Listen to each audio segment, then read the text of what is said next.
Hey, what's up traders? It's been a while since we did a PineScript video. In this video, I want to show some of the latest changes I've made to my fixed fractional position sizing formula for the TradingView's strategy tester so that we can do things like this. We can build multi-strategy, multi-currency, multi-market, intraday systematic trading portfolios while risking a percentage of our account balance on every trade instead of using fixed position sizing like the strategy tester limits us to by default. I'll explain what all of that means in this video, so if you're new to trading, don't worry. It sounds complicated, and there is quite a bit to this, but it's not rocket science. So stay tuned, I'll explain what fixed fractional position sizing is, and most importantly, how to use my new function and my portfolio backtesting tool to build multi-market, multi-strategy, simulated backtest data using the TradingView strategy tester.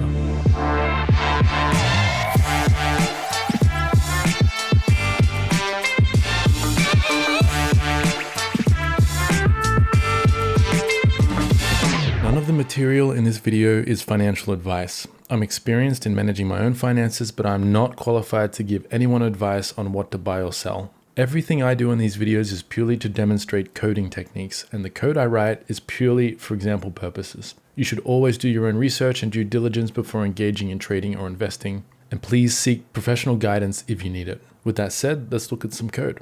It's been a while since I did a PineScript video, and since I'm working on my backtesting mastery course, I went back and revisited some old tools and updated some code for some of the scripts related to my backtesting systematic PineScript strategies. And I want to tell you about an update I made to my Zen library, which is a public open source free library. And in this library, I now have an updated function. If you have been following my channel for a while, you'll know about my Forex fixed fractional position sizing function. Well, I've updated that function to work on all commonly traded markets. So Forex, CFDs like metals, so XAU, USD, and other commodities, spot, crude, and all of that now work with this function. And so does crypto, including cross pairs like ETH, Bitcoin.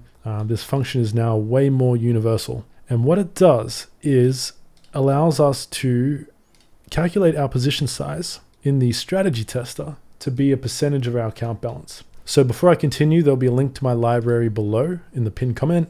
If you want to check out the source code to use it in your scripts, it's really simple. Just import it and give it an alias, and then we can just use zen dot, and then here are all the inbuilt functions for the library. We just need get position size. And this takes a bunch of parameters, which I'll explain in a second. But first, I want to show you the difference between using this function and not using this function. So if I add a input bool here called use fixed fractional position sizing, and I set it to true by default, and I add these checks in here. So all I'm doing here is copying the strategy entry function and removing my specified quantity parameter. And now what I can do is if I turn off fixed fractional position sizing, first of all, everything will turn to zeros because I need to now come to the properties tab and specify my quantity. So if I say 100,000 units, that's one standard lot in Forex. And now we're trading one lot on every single trade on my chart. The problem with this approach is markets are volatile. They ebb and flow, candles get bigger and smaller, and fixed risk is not adaptive. A one standard lot order on a trade like this, where we have a 43 pip stop loss, is not the same as a one standard lot risk on a trade with 101 pip stop loss. It's over double the dollar risk per trade. The problem with the strategy tester is even if I set my order size to percentage of equity and I set this to 1%, now the strategy tester is taking very small trades. I should bring this down to a realistic number, 10,000. This will shrink the position size even more. Now we're risking cents of our account balance. 13 cents we lost on this trade, risking 1% of my account balance. The reason for that is this is buying $100 worth of euro dollar, not risking $100, buying $100 of euro dollar. And the net P&L you see down here is how much the market moved. So if I go to, let's just go to this trade here. The market here moved against us by about 0.7%. The market moved against us. So we lost 0.7% of $100 on that trade. That's not what we want. We don't want a fixed risk quantity. We don't want a fixed US dollar. We want to risk 1% of my account balance. That's what this code does. So now if I set my capital to $10,000 and we look at these numbers, we are now risking approximately 1% or less of my account balance per trade. The reason these are less than 1% is due to the lot rounding. So the script will round down to the nearest mini lot or micro lot or standard lot based on the risk we're trying to achieve. So risking an extra mini lot on this trade would have put us over the $100 risk, so it caps it below. That's why we don't quite get a perfect number here. If I increase my account size, this will be a lot closer to 1% because we can get closer with that rounding. As you can see there, it's 0.099%. And if I set it to $1 million, we can now get a flat 1%. Pretty much. We're still a little bit off. 1% of $1 million account would be a $10,000 risk. But you get the idea. So first of all, these numbers here, these percentages, ignore them. They have nothing to do with our trade. I don't know why TradingView present this information this way. These numbers here, the net P&L, is not our percentage return per trade. It's how much the market moved while we were in the trade. Completely useless information for the majority of trading strategies. I mean, I don't give a crap how much the market moved here. The market moved about 1.26% on this last trade. Who cares? If I'm a Forex trader, an intraday Forex trader using fixed fractional position sizing, I'm adjusting my risk based on volatility, and how far a market moves during the trade is almost useless information to me. Anyway, that's besides the point. The point is this position sizing formula now works on CFDs like gold. Another thing to mention is there's no way to track a trade by trade percentage gain or loss on your account balance in the strategy tester anymore. It used to show you that in the cumulative P&L column, I believe. They've since changed it to be a running P&L percentage of your account balance. So we have to look at the very first trade on our chart. Now, as I said, these numbers aren't going to be exactly 1% because one, this position sizing calculation factors in or is affected by gaps in price action. So remember, when you're calculating a position size for a systematic strategy in the strategy tester, we have to calculate our position size on the setup bar. So this script, I'll explain the code in a minute, but this is important to understand. This script, the setup bar is where my blue line is here. This is where the moving averages crossed on this bar here. They were confirmed to have crossed, and we enter on the next bar's open. If the next bar opens even slightly differently to the closing price of this setup bar, we will get a slightly different position size to what we expected to get. This number will also factor in commission costs. So if I put in commissions into here, like for me, my broker charges $3.50 per lot on the Forex market. So they go back to a Forex market. This number now also includes commission drag.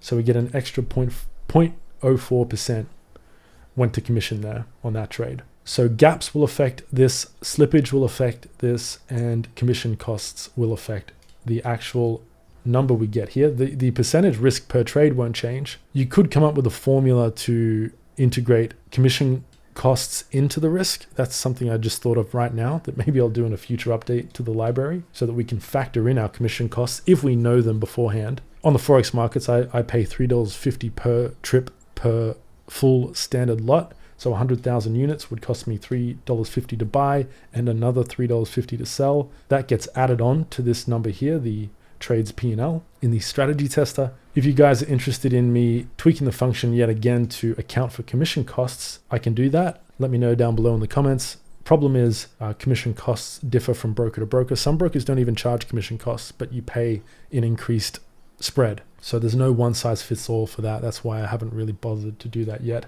in the function. But anyway, if I go to ETH Bitcoin on Binance, the first trade should be, actually I've got my commission costs still here. I'll get rid of that. So again, slight gaps will affect these numbers. Remember though, the gaps can be positive or negative. They can be in our favor or against us. So over a large sample size, it'll balance out in the end. So I wouldn't worry too much about that. It's just one of the uncertainties we have to deal with in trading, particularly in backtesting where we can't know where the next bar will open. Now using limit orders would get a closer number, and not rounding the risk on Forex markets would get a closer number. But anyway, I just wanted to show you that this script now works, or this function from my library now works on crypto. It now works on Forex, or it always worked on Forex, but it also now works on commodity markets as well, or CFD markets. I'll leave a link to the source code down below. It's just a template script. I'm using the crossover, cross under default template. All I've done, it looks complicated, but it's not really. In order for this function to work, we need to pass in the percentage of our account balance we want to risk and our stop loss distance in price units. So that will be, in this case, the close price of the setup bar minus our long stop for long trades. For short trades, it's the opposite direction, but I'm using math.abs so that the code's just easier to read. If you didn't want to use math.abs, you would, which by the way, if you don't know, converts a negative number into a positive number, then this would be the correct way to calculate the short stop distance in price units. So really simple stuff. You literally just import my library, use zen.getPositionSize. First parameter is risk, second parameter is price distance for your stop loss. The other parameters here, if you hold down control and click on this function and go to source code and scroll down to get position, each function parameter is explained here in the comments, and as you're typing it should pop up hints right here. So percentage risk, whole number, and then stop distance, which is price units. So that'll be short stop dist temp. Then we have balance. By default, this defaults to strategy.equity. If you didn't want to backtest the impact of compounding, you could pass in strategy.initial capital. FX rate is an optional direct conversion rate. These other parameters here are all just optional, just to expose some of the function parameters to coders if they need to tweak these, but for the most part you shouldn't need to tweak any of these parameters. Use current time frame. We'll use the current intrabar time frame for conversions, the Forex conversions, instead of yesterday's close. This gives 100% intrabar cross rate accuracy, but limits bar replay significantly because the security function has a limit to how many bars back, intrabars back it can reference. By referencing the yesterday's daily close instead, we get a slightly inaccurate conversion exchange rate based on yesterday's price, but we get significantly more bars in our replay, in our strategy test. So we can use the bar replay tool to go right back if we keep this disabled, which it is by default. But if you want to see the difference between more accurate intrabar price conversions, set that to true. That will only affect your position sizing formula if your base currency in the backtest, if I go to euro dollar, let's say I'm backtesting euro dollar, and instead of trading with my brokerage account set in US dollars, I set it to Aussie dollars. Now we need to convert the euro US dollar position size to Aussie dollars. That will impact the position sizing slightly because of the using yesterday's Aussie dollar price to do the position size conversions, but still within a 0.1% accurate. It's as good as you're going to get in the TradingView's strategy tester until they integrate their own native fixed fractional position sizing, which I've been using TradingView for like 8 years and they still haven't, so I don't think they ever will. So I had to take matters into my own hands and develop this complex formula to do it for us. One cool thing this allows us to do is we can actually export our strategy reports as a spreadsheet file. I can then open up that spreadsheet file, go to list of trades. I can copy all of this data into my custom built portfolio based strategy tester, paste it in there, come up to show sidebar and fill in this instrument data, example scripts, click extract data, and this will now pull out all the relevant important trade by trade information into its own tab. And what I can then do is do this for multiple markets and merge this data to get a combined, if you look at these columns, we now have a multi-currency, multi-strategy portfolio simulation backtest, which trades 1, 2, 3, 4, 5, 6 different currencies across 2 different strategies, a trend strategy and a mean reversion strategy on the hourly time frame. We could be trading different time frames too if we wanted to. And what we can now get is the compounded multi-strategy, multi-currency portfolio backtest over 2,114 trades. We have a 44% win rate with a 1.6 risk reward profile. If you don't know how that's profitable, go and check out my video on the math of winning. Really solid stats here. We only have 4 3/4 years worth of data, but on an hourly time frame, that's as good as we're going to get for TradingView. And honestly, with how much Forex markets change year to year, 4 years is plenty of data for me. I would be optimizing my systems at least yearly anyway for the best performing pairs, since markets evolve, market regimes change, interest rate dynamics change. So markets that used to trend a couple of years ago maybe no longer do. So intraday trading isn't nearly as robust as end of day long-term trading like Real Test can do, for example. But this is the next best thing. I've been trading this way for a few years now with a small portion of my trading capital, and it does great. Higher workload, but way higher potential returns.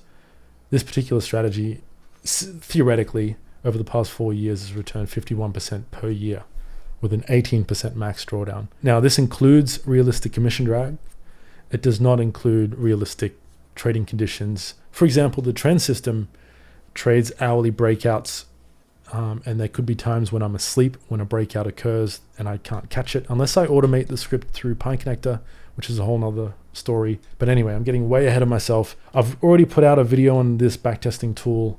I updated it recently to work with the latest TradingView strategy tester output. So I'll leave a link to that below as well if you want to check this out and get your hands on this tool. There's a free version and a premium version for anyone that's in my coding courses.